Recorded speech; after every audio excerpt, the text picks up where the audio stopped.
Live from our 7 Tasmania studios, your nightly news with Louise Huber begins now. Good evening, everyone. Tasmania's COVID vaccine rollout will step up a gear tomorrow as the Pfizer shot is administered in the north and northwest. In newly installed vaccination clinics, frontline workers and high-risk health staff will be the first to receive the jab. In this fridge lie the first vaccines set to be delivered at the LGH's COVID vaccination clinic.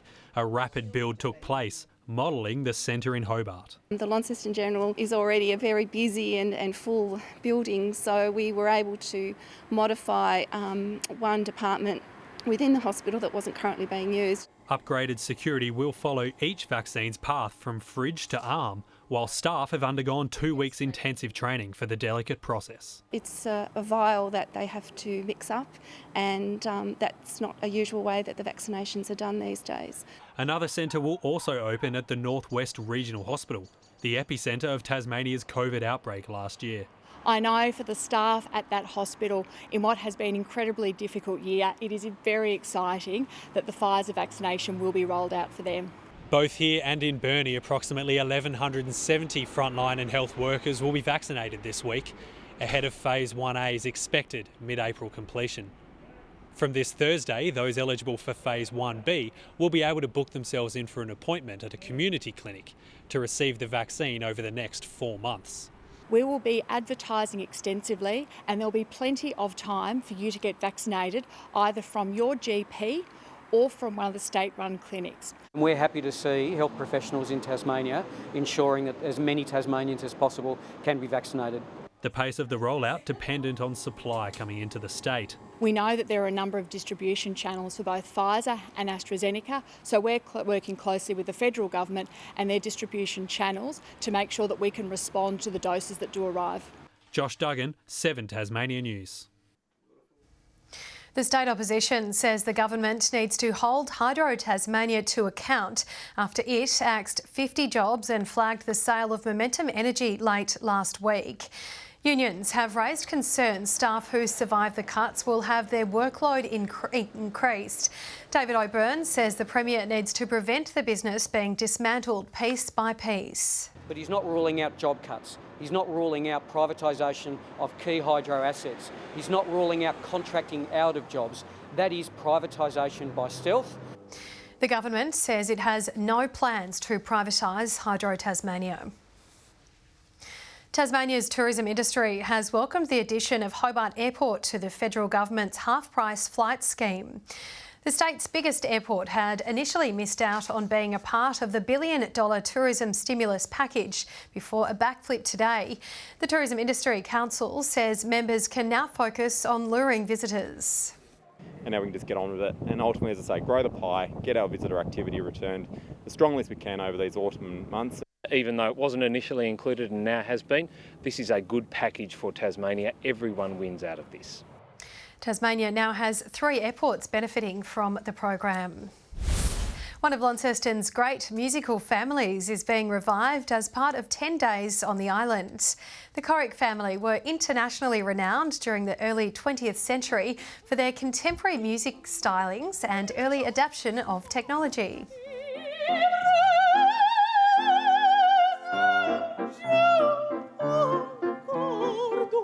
To the parents, Albert and Sarah, and their amazing 8 children, 7 girls and Leonard, who were all multi-talented instrumentalists and bell ringers and singers and dancers.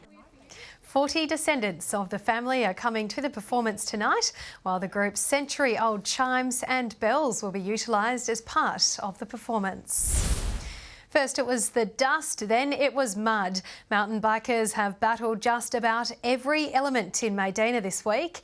The National Championships drew to a slippery close today as hundreds hit the hills for the final races. Like phantoms on wheels, blink and you'll miss the action. The Oz Cycling National Championships have brought the very best to Maydena. The course blends gruelling slopes with challenging cross-country. Launceston's Sam Fox notched up a win for the locals early this morning. Sam Fox, finger He's worked hard for it. It's been pretty much the last 12 months since I got second last year. It's been 25 hours a week on the bike and then all the recovery and off the bike stuff as well. 600 competitors have spent the past week tearing through the track, parts of it brand new and purpose-built. It was super dusty for a couple of days, now it's been wet and a bit muddy for a couple of days, so it was cool to see it sort of test all the riders' abilities and all the different tracks. More than a few were left wiping off the mud. Today's slippery finale raised the stakes, but there were a few smiles for those who conquered the mountain. It's been a really good week. I've had 3 races and 3 wins, so yeah, very, very good. It's the first time Maydena has hosted the event, further sealing Tassie's place on the mountain biking throne. The location and the courses that they've built here are perfect. They're world class, really. Maydena Bike Park owners spent just under $1 million preparing for the event, and the championships are expected to return here next year. By then, it's hoped bigger crowds will be allowed. Look at how we can bring more people out and more spectators to the park, so we think it can be a much bigger event into the future. Sean McComish, 7 Tasmania News. Tasmania's trucking community has rallied for a good cause, supporting the Royal Flying Doctors Service. Over 70 trucks made a special pit stop at the Longford Showground, with several local businesses chipping in with prizes for the day's main event, a monster raffle. Everyone's got an opportunity to use the Flying Doctors at any time, really, and we never know when it could be or one of our family members. The local trucking industry has got behind this event like no group I've ever seen before. They are amazing. More than $10,000 in donations will go towards the charity's activities, serving the medical needs of remote communities. North Melbourne sit 5th in the AFLW ladder after defeating the Bulldogs in front of 1,000 people at North Hobart Oval last night. In tough conditions, the Roos kicked 3 goals to none in the first term to take control of the game. The Bulldogs fought back to within 5 points in the second quarter, but North kept kicking away. And they've been a bit sloppy again there defensively. And they've allowed Ash Riddell to take the mark and play on. That's a cardinal sin inside 50. The Kangaroos holding off a final quarter charge to run out 11-point winners. Meanwhile, Tasmanian AFL hopefuls have looked to impress in front of talent scouts in Launceston. Recruiters from a number of big clubs watched with interest as the Devils players were put through intense physical testing. Way they go about their testing, how competitive they are, those guys that really want to have a crack, particularly when they do the endurance testing. It's an exciting time for everyone involved to see the young kids go through the program, and yeah, hopefully we can get a few of the Tassie boys onto the AFL list. The Devils are training ahead of the NAB League, which was abandoned last year. The Kingborough Lions have won their first trophy of the season, defeating South Hobart in the Summer Cup final. 2 goals in 5 minutes just before half-time, setting up the victory overnight. With the year's first silverware on the line, this was a chance for the Lions and Souths to start the season on the right note. Kingborough breaking the deadlock after Turner was brought down in the box. Kobe Kemp making no mistake from the spot. The lead doubled 5 minutes later. Adam McEwen tapping in from close range after being left in a postcode of space by the South defence. Kingborough sealing the result midway through this second half with an early contender for Goal of the Year. Oh, he goes the shot, Keenan Dowse! From miles out, Keenan Dowse has got the sealer for Kingborough Lions. The Lions winning both a trophy and some confidence heading into the NPL. In harness racing, 15 horses took to the Elwick track last night for the $75,000 Tasmanian Cup final. Favourite Willie Go West dropped well out of contention after a poor start. Bully's Delight blitzing the field on the back straight of the last lap before holding off the field to win.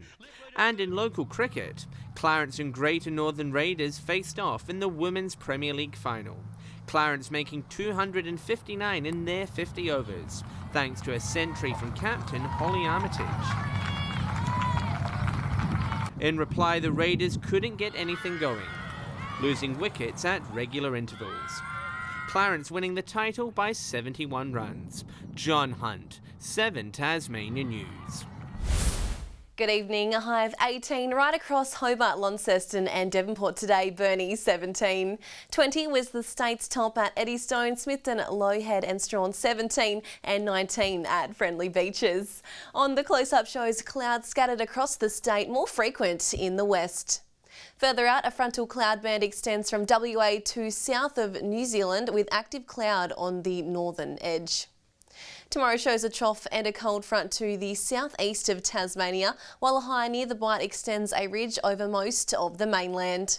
West to northwesterly winds tomorrow 15 to 25 knots, swells up to 5 metres in the west and south and up to 1 metre in the north. A gale warning is current for southern coastal waters from Tasman Island to Low Rocky Point, and a strong wind warning for Banks Strait, Franklin Sound and for the lower east coast from Wineglass Bay to Tasman Island. Tomorrow's forecast now 20 across Hobart and Ouse, Dover, cloudy. In the north 24 and partly cloudy about Devonport and Scottsdale, Launceston 25. Burnie tomorrow partly cloudy, Strawn 18, 21 at Stanley. 23 across St Helens and Ross, and Swansea partly cloudy. The UV forecast is high 7s across the state. Looking ahead to the 3-day forecast, Tuesday fine and partly cloudy with possible showers about the northwest. Wednesday fine apart from possible showers in the northwest. And Thursday showers about the northeast and northwest. Capital cities 32 and mostly sunny in Perth tomorrow. Melbourne 21 and Cairns expecting possible showers. And currently Hobart 17 and 16 and partly cloudy across Launceston and Devonport. That's all for weather tonight, Lou. Thanks, Jackie, and that's all your news for this Sunday evening. You're now up to date. Thanks for joining us. Kim and the team will join you tomorrow. Have a lovely evening. Good night.